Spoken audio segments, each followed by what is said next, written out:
என் தாய் தமிழுக்கு என் முதல் வணக்கம்.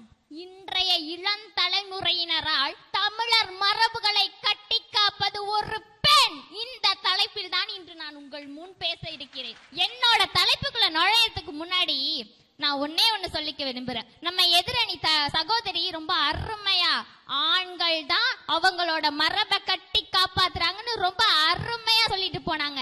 ஐயா, அவங்க ஒரு விஷயத்த மறந்துட்டாங்க. மறந்தும் ஒரு தவற செஞ்சு அவங்க உடுத்திருக்க உடையில ஒரு பெண் தான் இன்றைய மரபுகளை கட்டி காப்பாத்துறாங்கிற விஷயத்த மறந்துட்டு இந்த உடைய உடுத்திட்டாங்க. ஐயா, இப்ப சொல்லுங்க ஐயா, மரபுகளை யாரை கட்டு காப்பாத்துறாங்கன்னு. அடுத்தது சொன்னாங்க ஐயா, விரதம் எடுக்கிறாங்க, ரொம்ப கடுமையான விரதம் எடுக்கிறாங்கன்னு. அவங்க விரதம் எடுக்கிறதுக்கு ஒரு துணையா இருக்கிறது யாரையா? மாசம் 48 நாள். அந்த 48 நாள் காலையில எந்திரிச்சு குளிச்சுட்டு அவங்க கோயிலுக்கு போற வரைக்கும் சமைச்சு வைக்கிறது யாரு? ஒரு பெண் தானே. அடுத்தது சொன்னாங்க ஐயா, பெண்ணோட பெருமையை யாராவது பாடி இருக்காங்க, ஆணோட பெருமையா யாராவது ஒரு பெண் பாடி இருக்காங்க. பெண்ணோட பெருமை எப்படியா இன்னொரு பெண்ணு பாட முடியும்? ஒரு பெண்ணோட பெருமையை ஒரு ஆண் தான் அவ கலாச்சாரத்தையும் அவ பாரம்பரியத்தையும் அவ மரபுகளையும் பார்த்து அந்த ஆண் தான் அவளை பெருமைப்படுத்தி பாட முடியும். அந்த இடத்துல சொல்லுங்க ஐயா, தலைமுறையா ஒரு மரபுகளையும் பண்பாட்டையும் கலாச்சாரத்தையும் கட்டி காப்பது ஒரு பெண் தானே. இன்னைக்கு ஒரு பெண் அவளோட வீட்டை தாண்டி குடும்பத்தை தாண்டி இந்த நாட்டை தாண்டி ஒரு வேலைக்காக வெளிநாட்டுக்கு போனாலும் அங்க போய் ஒரு பெண்ணானவ அவ கலாச்சாரத்தையும் மரபுகளையும் மறந்திருந்தானா எப்படியா ஒரு இந்திய உள்நாட்டு சமூகம் அப்படின்னு ஒரு அமைப்பை உருவாக்கி நம்மளோட தமிழ் பண்டிகைகளான பொங்கல் எல்லாத்தையும் அவங்க அங்க கலாச்சாரத்தை நிறுத்திக்கிட்டு தான் இருக்காங்க. நம்ம பெண்கள் பெத்தவங்களை மதிக்கிறது சரி, மத்தவங்களை மதிக்கிறது சரி. ஒரு பெண் பிள்ளைக்கு நிகரா வேறு யாராலும் வர முடியுமா? ஆண் பிள்ளை மதிக்கிறாங்க ஐயா, நான் இல்லன்னு சொல்லல. ஆண் பிள்ளைங்க எது வரைக்கும் மதிக்கிறாங்க? அவங்க படிப்பு முடியற வரைக்கும், அவங்க தான் அவங்க கைக்கு உயர்ந்தவங்கன்னு தெரியற வரைக்கும் மதிக்கிறாங்க ஐயா. அவங்க கையில 4 காசு வந்ததுக்கு அப்புறம் பெத்தவங்களாவது மத்தவங்களாவது போயாங்கிட்டு தூக்கி போட்டுட்டு போறது இன்னைக்கு ஆண்களோட இதா இருக்கு. அதே ஒரு பெண் பிள்ளை, அதே ஒரு பெண் பிள்ளை அவ போனா என்னப்பா, நான் இருக்கேன் உனக்கு, நான் இருக்கேன் உனக்கு அப்படி நிக்கிறது தானே நம்ம பெண் பிள்ளை. இன்றைய இளந்தலைமுறையினரால் குறிப்பாக பெண்களால மட்டும்தான் தமிழர் பண்டிகையை உயிரோட்டம் பெற்றிருக்கியா.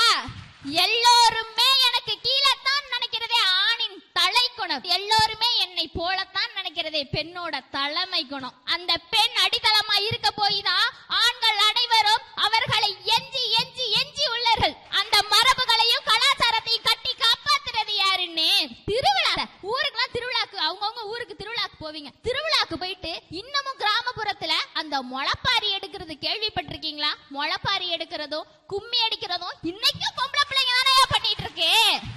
ஐயாவோட ஜெனரேஷன் விவசாயம் என்னன்னு கேட்டீங்கன்னா ஐயா ஒரு பக்கமா லிஸ்ட் எடுத்து விடுவாங்க. இப்ப இருக்க இளந்தலைமுறை, அதாவது 2K கிட்ஸ் போயிட்டு ஒரு 4 நெல்லோட பேரை மட்டும் கேளுங்கய்யா. அந்த பையன் அந்த பேரை சொல்லிட்டானா நான் சொல்றேன், இன்னைக்கு இருக்கிற தலைமுறை தான் வந்து கட்டி காப்பாத்துன்னு. ஐயா, பொங்கல், இந்த பொங்கலை எடுத்துட்டாலே உடனே முன்னாடி வருது இப்ப இருக்க பொம்பளை பிள்ளைங்க யாராவது 9 மணிக்கு எந்திரிக்கிறாங்க. அப்ப இருந்த காலத்துல 3 மணிக்கு எந்திரிச்சாங்க. இப்படிதான் ஐயா கொண்டு வராங்க. இப்ப இருக்க பொம்பளை பிள்ளைங்க ஒரு பெண் ஆணுக்கு நிகரா எல்லா துறையிலையும் தலைமை பண்பு வகிச்சிட்டு இருக்குது நம்ம பெண்கள். யா அப்படி இருந்தோம் நான் உனக்காக உன் வீட்டையும் பார்த்துக்கிட்டு இந்த நாட்டைக்காக உழைச்சுக்கிட்டு இருக்கேன்னா என்னோட கலாச்சாரத்தை விடக்கூடாது அப்படிங்கிற ஒரு காரணத்தினால அவ 4 மணிக்கு எந்திரிக்கிறாளோ 3 மணிக்கு எந்திரிக்கிறாளோ 6 மணிக்கு பூஜை அறையில பொங்கல் இருக்கா இல்லையா ஐயா, அங்க நிக்குதுயா தமிழ் மரபுகளை கட்டி காப்பாத்துறாங்க பெண்கள்னு. கிராமப்புறத்துல இன்னமும் அந்த 3 மணிக்கு எந்திரிச்சு குளிச்சு முடிச்சுட்டு சாமிய வணங்கிட்டு அந்த பொங்கல் வைக்கிற பழக்கம் இன்னமும் இருந்துட்டு இருக்கு. எடுத்துக்காட்டு நான் ஏன் அக்காவை சொல்லுவையா, ஏன் அக்கா ஒரு கல்யாண பெண் 3 மணிக்கு எந்திரிச்சுட்டு குளிச்சுட்டு அவங்க கோடு திறந்து அடுப்ப வாசல்ல வச்சு பொங்கல் வச்சுட்டு தான் இருக்காங்க. இன்றைய தலைமுறை தானே ஏன் அக்கா. இன்னைக்கு தலைமுறையில இருக்க ஒரு பெண் அவங்களோட கலாச்சாரத்தை காப்பாத்தணும், மரபுகளை காப்பாத்தணும். இன்னைக்கும் 3 மணிக்கு எவ்வளவுதான் உனக்கு வலி வேதனை இருக்கிற மாதிரி தானே எனக்கும் வலி வேதனை இருந்தாலும் என் கலாச்சாரத்தை நான் காப்பாத்துவையா, எந்திரிப்பையா, பொங்கல் வப்பையா. அந்த இடத்துல வந்து நிக்கிறது ஒரு பெண் பிள்ளை தானையா. ஒரு வாசல்ல அடுப்ப தூக்கி வச்சத போட்டோ எடுக்கிறாங்க, அதுல பானையை வச்சத போட்டோ எடுக்கிறாங்க, அரிசியை போட்டது, தண்ணி ஊத்துறது எல்லாத்தையும் போட்டோ எடுத்து ஸ்டேட்டஸ் வைக்கிறாங்க.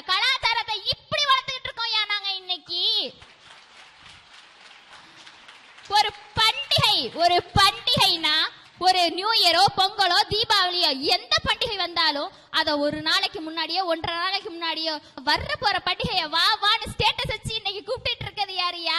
இந்த பெண் தலைமுறையினர் தானே. இந்த தமிழ்நாட்டுல ஆண்களாலதான் இன்னைக்கு இந்த தமிழ்நாடே ஓடிட்டு இருக்க அளவுக்கு ஆண்கள் குடிச்சு குடிச்சு குடிச்சு நாட்டையும் வீணாக்கிட்டு வீட்டையும் வீணாக்கிட்டு இருக்கீங்கய்யா. ஐயா ஒரு ஆணா இருந்தாலும் இந்த பெண்கள் தான் மரபை கட்டி காக்குறாங்கன்னு ஒரு நல்ல தீர்ப்பை கொடுப்பீங்கன்னு நம்பி என்னோட உரையை முடிச்சுக்கிறேன்.